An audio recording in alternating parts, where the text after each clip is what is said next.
This video is brought to you by Artistworks. Artistworks are part of True5 Studios, and they offer direct access to master musicians through their innovative online learning platform.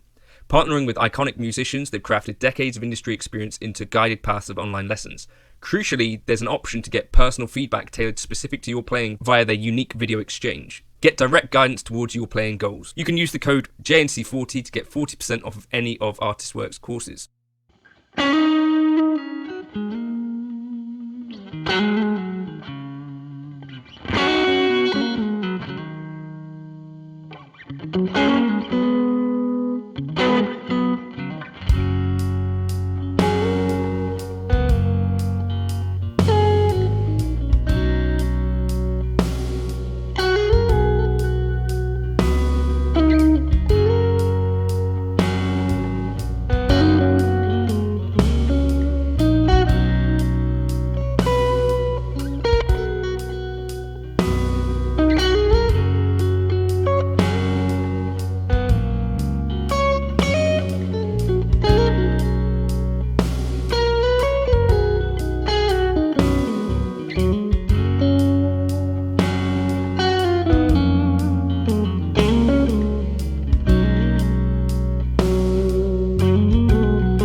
I got asked a couple of questions about this guitar again. I thought, well, let's do a video on it because I can answer those questions for you. And yes, I am recording, luckily. Right, so this is a Strat Partscaster. And first of all, I wanted to maybe talk about these ones because people had questions about them, and then a wider sort of question about the pros and cons of building a Partscaster. So let's go. First of all, this is a warm-off neck, which is kind of a boat V-neck. I'm not sure if you're going to see that. I'll kind of do a close-up that I built in 2016. It's got stainless steel frets and a 7.25 inch radius. A really bad kind of nitro finish that I did myself on the neck. Moving to the body, it's an ash body, 3 pieces, so sort of on the cheap side. and then the scratch plate I bought as a complete from eBay, which has 69s, Fender Custom Shop 69s, which are initialed by Abby, which I think means she was supervisor. It's kind of a cheap trem unit, I think, from somewhere like axecaster.co.uk. And that's about all there is to it. Then I get these kind of black neck plate and then a black, slightly bigger than usual, whatever you call these things, strap pins. So yeah, vintage radius. Oh, the Ivana nut, and also sort of vintage style, slightly relic tuners. As I say, I built this in 2016. I had gigged it a few times. I took it to Israel as a backup guitar. It's done a fairly good job. The body, actually, let's talk about the finish of the body. So essentially, when you buy a body, generally in the UK from places like Guitar Build or All Parts or whatever, a lot of them, I think Hosco sell finished bodies, but you come with kind of just blank ash. The first step for me was to grain fill it, which you use this thing called Gecko Fill black grain filler. So that's kind of what this black stuff is. And then you sand that back, and it basically leaves behind the lines, because that's where there's more grain to fill in. And then it's finished over the top of that with basically just white pigment, and then true oil or Danish oil. On the back you can see slightly older, less pigmented stuff. So it's a super rustic, kind of, I don't know, tacky, kind of crap looking finish, but I do actually really like it. If you look, I did see the Fender Rustic Ash is probably what I was aiming for, but obviously I've not really achieved it. The first time I tried this actually was on this, which is the first Partscaster, which was built in 2015. This is slightly different in that it's a Mighty Mite neck, so they're slightly cheaper. This has got quite a skinny neck actually. I think a 14-inch radius, still a Nirvana compensated nut, and the body came from an eBay shop called Boo Boo Guitars, because the back has been routed slightly dodgily. I don't know how many pieces this body is. Again, 3, and then a compensated saddle. All of these parts, they basically come from places like Axecaster or that sort of place. I think if you're in America, StewMac, places like that. And this has got K-line pickups in it, which were wired in by my friend Chris Elphick, because I suck at soldering. And obviously the other guitar part builds, I'm awful at too, but it's good fun to try. This is actually probably one of my favourite Telecasters, even though it's not really anything special. It's got that overhang 22nd fret, which I think is actually really useful, and maybe should have superseded by now the 21 fret thing. And also I think having a truss rod adjustment at the neck is just preferable for me.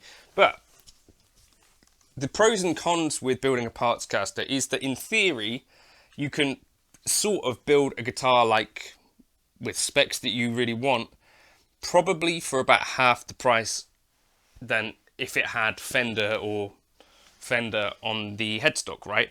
These bodies are not super expensive. You could also go down the more premium route of, I think, is it US Customs sell like really nice necks, and MGT sell really nice bodies, and MJT, sorry. And in that case, you probably spend, you know, similar sorts of money to what you might spend on like an American Strat or something like that. But you can get a really nice instrument out of it, which is kind of spec to what you want it to be.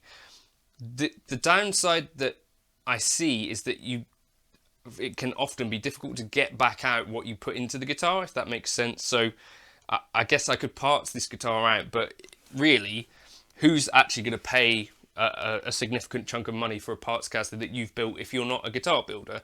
That's kind of the downside of it. Now, there are plenty of manufacturers who do this sort of thing, and it's not really that different to what Fender or anyone else like that does. You know, when they're assembling these guitars, they get parts basically like you or I would and put them together. So I think it's a really good window into what it takes to build a guitar.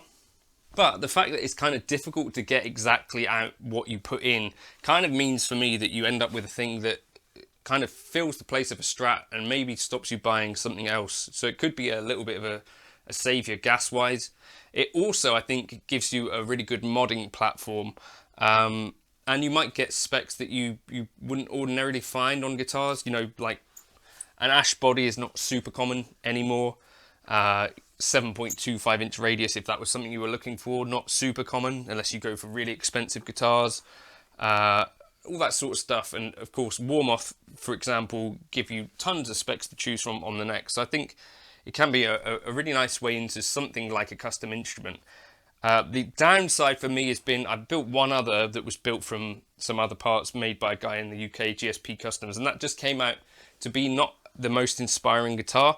This one's pretty cool. The Telly's cool. They're not the best guitars I have. I think they are some of the more interesting looking ones, but that's basically the story of them. I think if you're tempted to try building a Partscaster, you can do it, and it's not super expensive. I think it's a really interesting thing to see what goes into actually making a guitar, you know, the business end of it.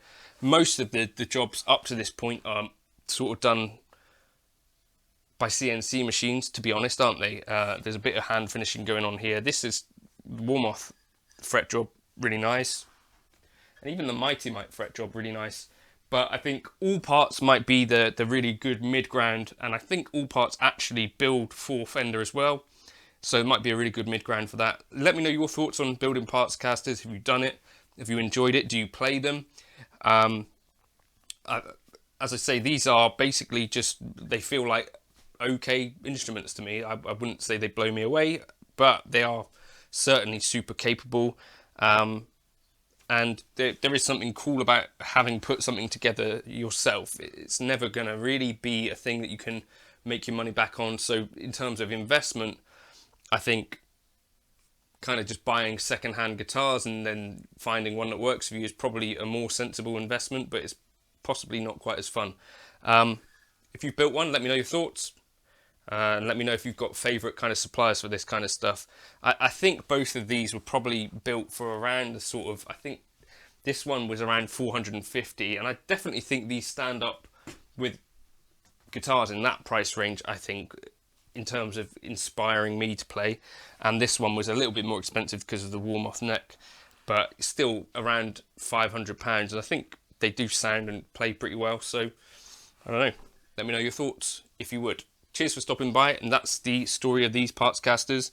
And these two I think came out pretty well. One of them didn't come out so well.